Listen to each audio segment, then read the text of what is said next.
Iran's Major General Abdolrahim Mousavi has issued a stark warning following the recent ceasefire imposed on the Zionist entity. Having expressed deep mistrust in the Israeli regime's commitments, he declared Iran is ready to respond forcefully to any renewed aggression.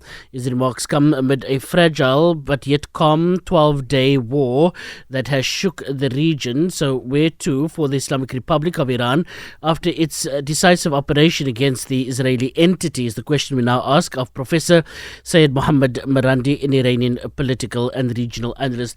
Prof, very good morning to you. Assalamu alaikum. Thank you very much for talking to Radio 786. Let's get into understanding now that the dust has settled to a certain degree, what your thoughts are around what you think was the intended attempt by Israel with its aggression on Iran. What was behind that? Because increasingly the communications, or at least the commentary in the United States, by some commentators is that it was an attempt to bring the United States into fighting Israel's existential war. Now that the dust has settled, what do you think really was behind it all? The objective is to end the axis of resistance and therefore to destroy the Palestinian cause. Because the United States, the Europeans, the Canadians, the British, the Australians, they all know that it is only Iran and the axis of resistance that is supporting the Palestinian people. And all other countries in this region are collaborating and cooperating. We see, for example, how the most important U.S. base in the region is in Doha, Qatar.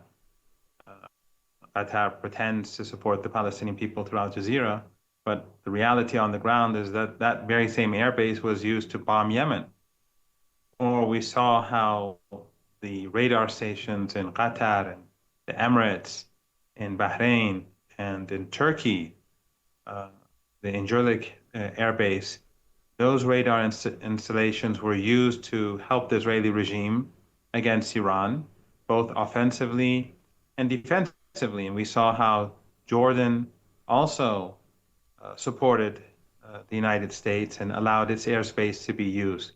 So it's really basically the axis of resistance that is standing up against this Holocaust in Gaza.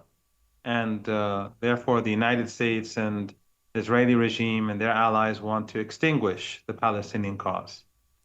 And since you're reflecting on some of the neighboring countries within the region, let's talk about Syria very quickly at this juncture. The reports in the last 24 hours suggest that there are these secret talks between the Syrian administration and the Israelis with a view to normalize relations. This, of course, after the Assad regime had fallen and it was largely viewed as, bits of the axis having been weakened to a certain extent. Why do you think Syria was important in all of this, and what we now see with the normalization talks between it and the Israelis?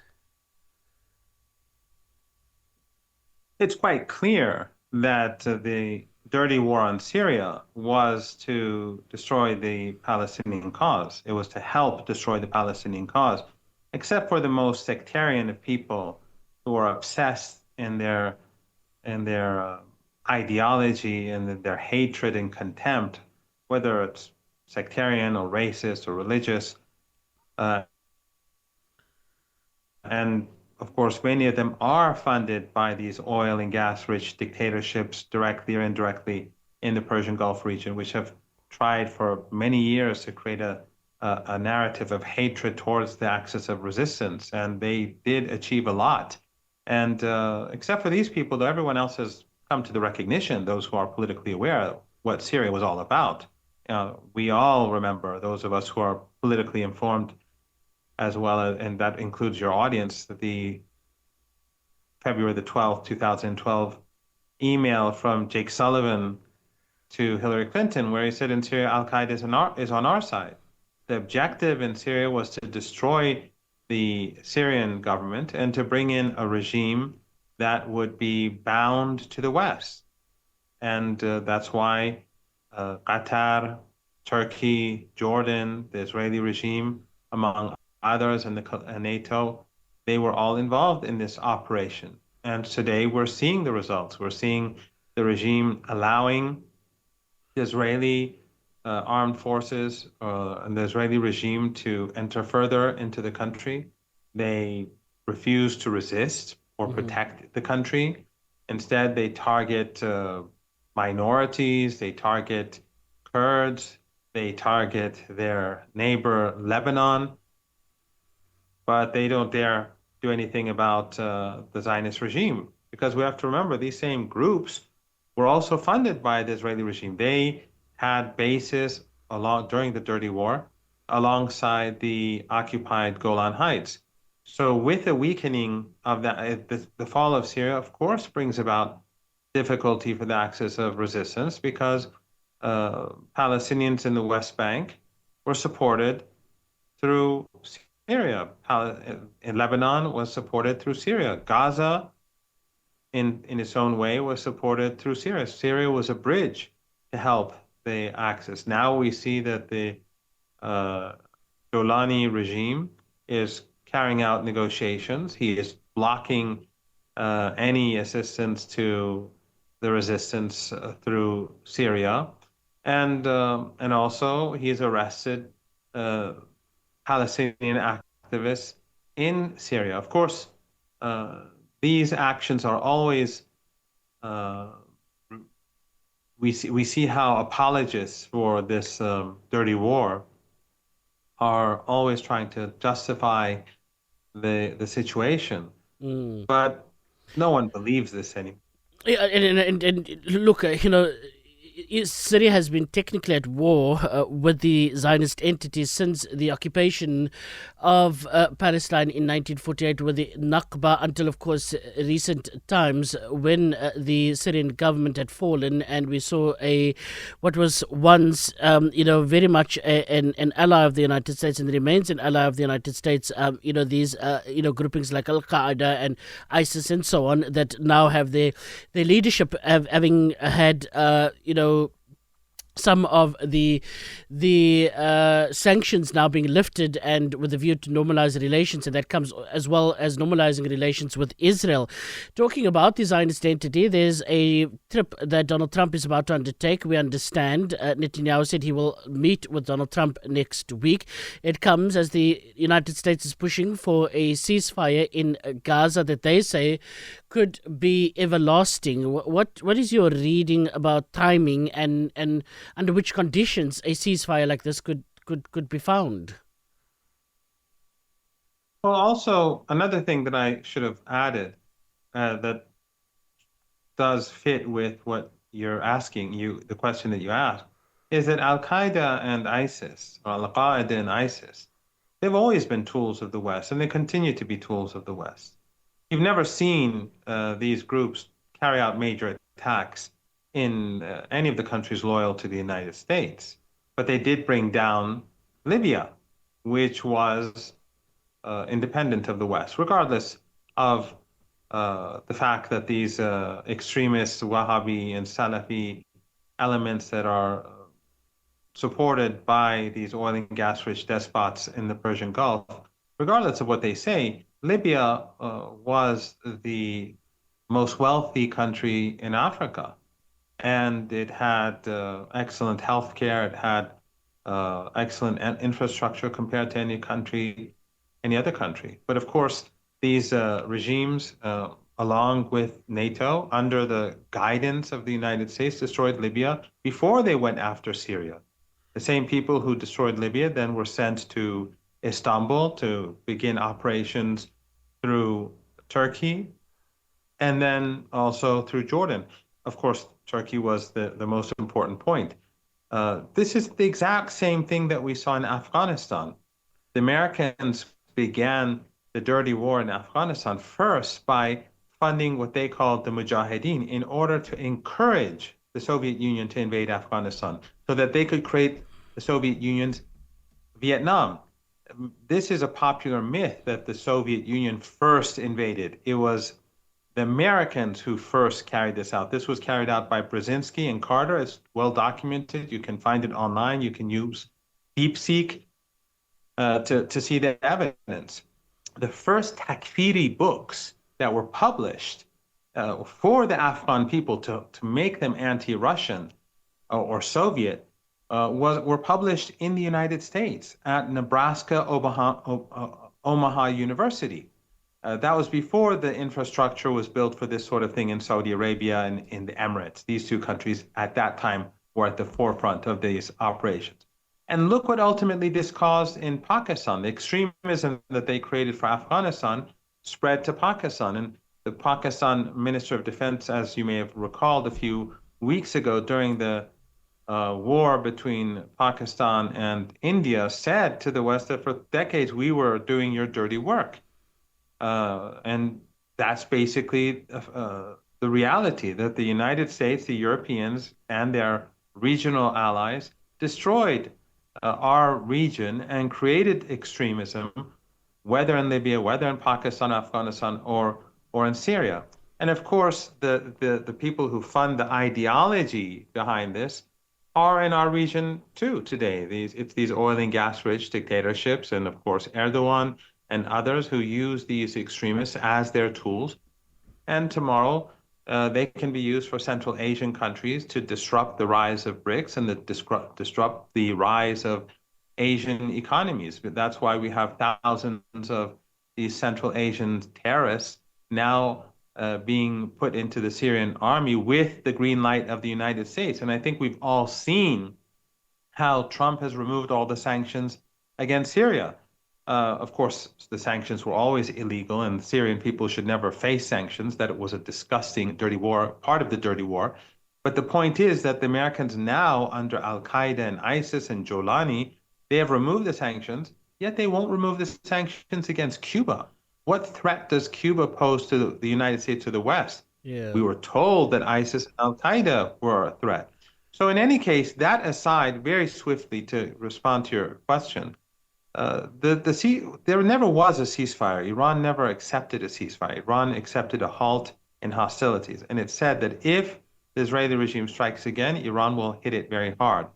And we are expecting at some point the Israeli regime, with the support of the West, to restart the conflict. Because we all know what they've done in Lebanon. Every day they're violating the ceasefire. In Gaza, we saw how the United States and the Israeli regime tore up the ceasefire. Mm-hmm. This expansionist, ethno-supremacist regime does not understand what the word ceasefire, halt, and hostilities means. Yeah, and with that then being said, and the upcoming visit by Trump to potentially the Zionist entity and those meetings to take place, what impact would that have on whether there's likely to be another round of aggression on Iran and Iran's preparedness? And I want to maybe just deal with this very quickly. There's been some that have been a little bit critical about whether Iran was fully reading the room about the initial attack. And of course, it was all set up, as we now know, with the IAEA report that came to suggest that there could have been, traces of enrichment that would have, bought into this narrative that Iran was close to constructing, of course, a nuclear bomb, which is wholly, not proven and completely not in alignment with what is Iran's stated goals and intentions here. I want to just quickly deal with the issue around the fact that there were quite a number of sleeper agents and Mossad agents, for instance, in Iran. Some of the attacks, we were told, came from within Iran, and whether there were collaborators, for instance, that had compromised Iran's ability to respond initially. What is your assessment about preparedness for any future aggression, and whether Iran fully has been able to, rid itself of clear infiltrations into, be it Iranian society or even within the establishment?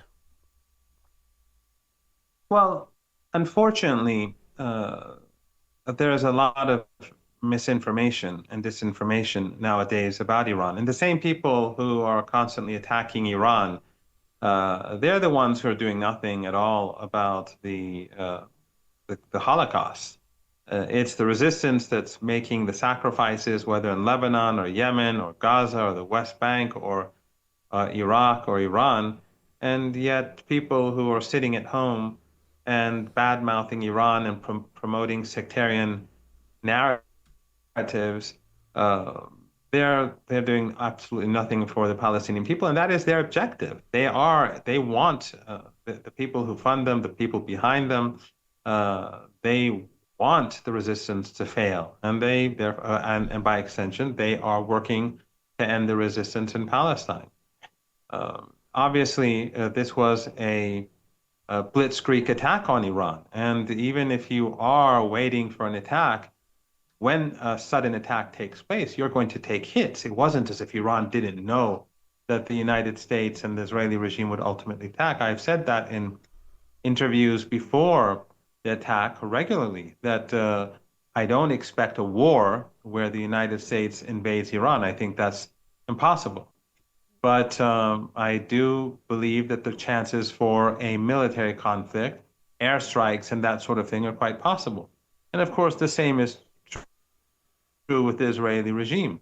If the Americans are possibly going to attack Iran, then the Israeli regime would possibly do it as well. So it's not as if the Iranians didn't know this, but that's the point of a sudden and blitzkrieg attack. Even if you're waiting, even during war, when both sides are fighting, each side tries to carry out operations secretly. Then there's the issue of the terrorists in Iran. Who are these terrorists? They're mostly ISIS and Al Qaeda. They're mostly from the same takfiri ideology that is in across the region and beyond, being funded by these dictatorships and unfortunately elements within the Turkish government. These same takfiri people who come into Iran as refugees, because Iran has the highest number of refugees in the world in comparison to its population.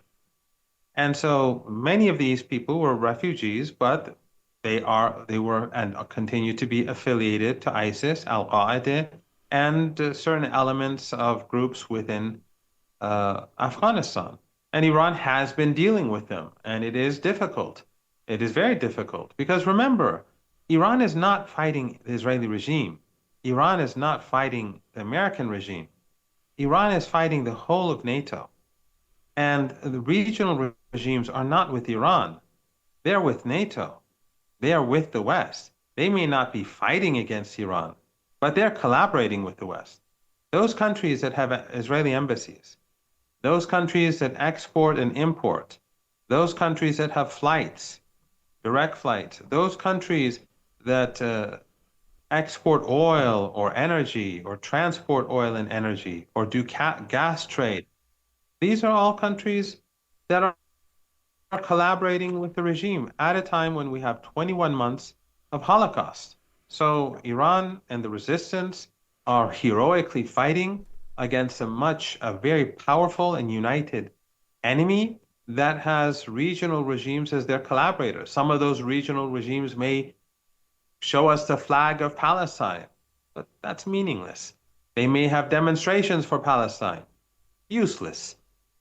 It's all for show in order to justify their silence. And of course, those elements that are funded directly or indirectly by these regimes, they're going to promote these useless acts and show them as resistance. And they will ridicule the martyrs of Hezbollah. They'll ridicule the martyrs of Iran. They'll ridicule the martyrs of Iraq and elsewhere because that's what they're paid to do.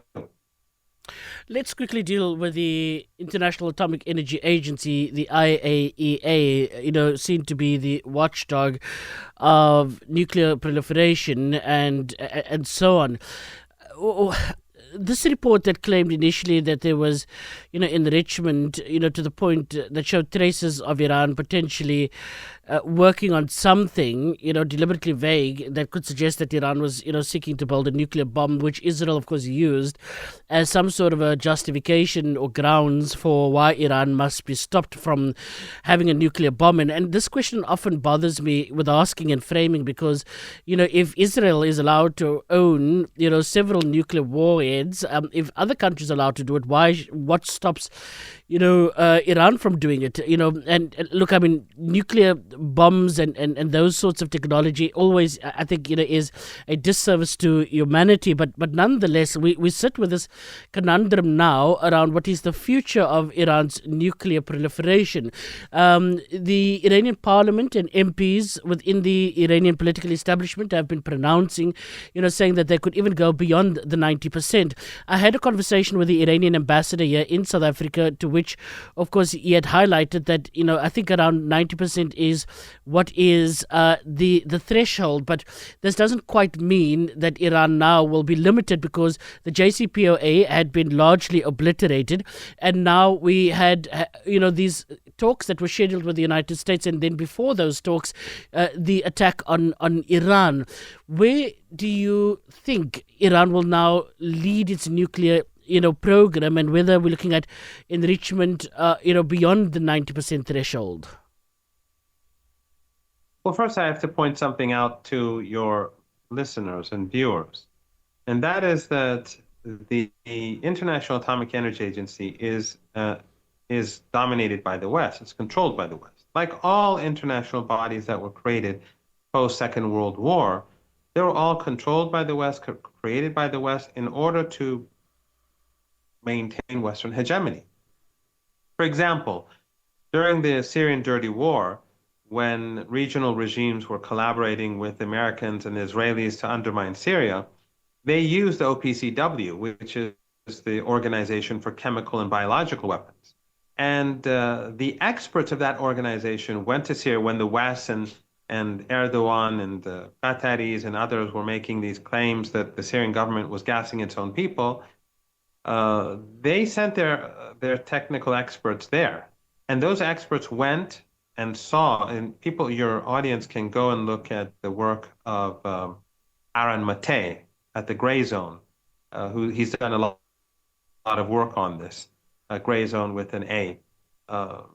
They went there and they saw that no, the evidence does not show that the Syrian government did this, and that the evidence shows that the narrative is false, and therefore, by extension, it was clear that those Al-Qaeda elements that were funded in the Dirty War by foreign actors, they were the ones who carried out this false flag operation. When these inspectors went back to the OPCW, they were sidelined. And the report was rewritten by those who are politically affiliated with the West and those who were not even involved in the investigation in Douma in Syria, for example. So this is how these UN bodies work. The International Atomic Energy Agency is no different. The board of directors, I did a DeepSeek search earlier, out of the 35 members, 17 are North American and Canadian governments. Then you add South Korea and Japan. They have an absolute majority. And those countries that voted against Iran, which countries were they? These very same countries, plus one other, and that's the Argentinian government, the crazy man with the chainsaw.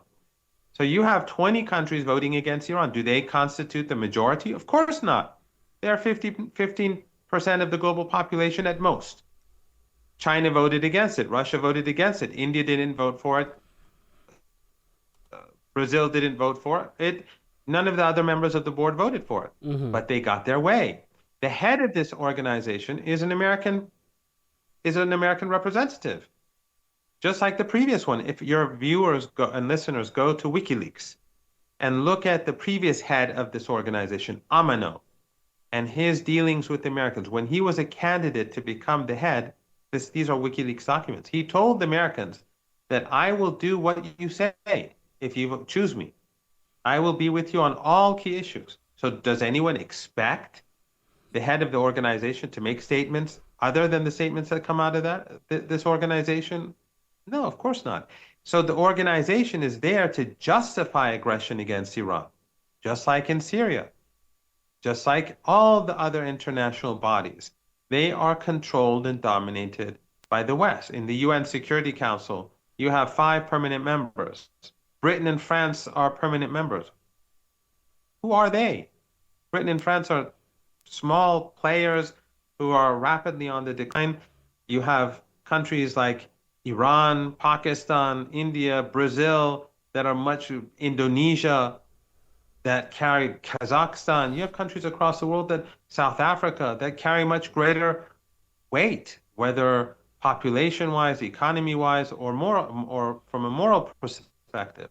But these regimes are in the UN Security Council because the West is supposed to dominate these bodies in order to maintain their narratives. So the justification, yeah. yes, the justification they make is a lie. Iran's nuclear program has always been peaceful. It remains peaceful. And Iran can enrich up to 99.9% in accordance with international law.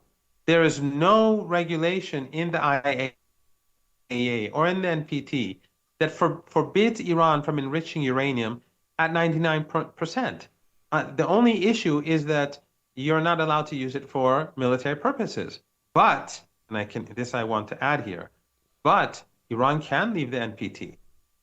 And right now, what Iran has done in order to punish the regime in Washington and the Israeli regime is that Iran has suspended any cooperation with the IAEA. And therefore, Western intelligence agencies are blind now to what goes on in Iran. And it's their own doing because they use the International Atomic Energy Agency to spy on Iran. And there's also, just by coincidence, a very good article that came out hours ago in the gray zone about how the IAEA was spying on Iran. So everything is clear as day. And the resistance is being targeted and the axis of resistance is being targeted because of Palestine, because for well over 40 years, they've been supporting Palestine. And I all know how during the last 21 months, these elements within our region and beyond have always been saying that Iran is not serious, Iran is not real. We know where their money comes from. We know who they are.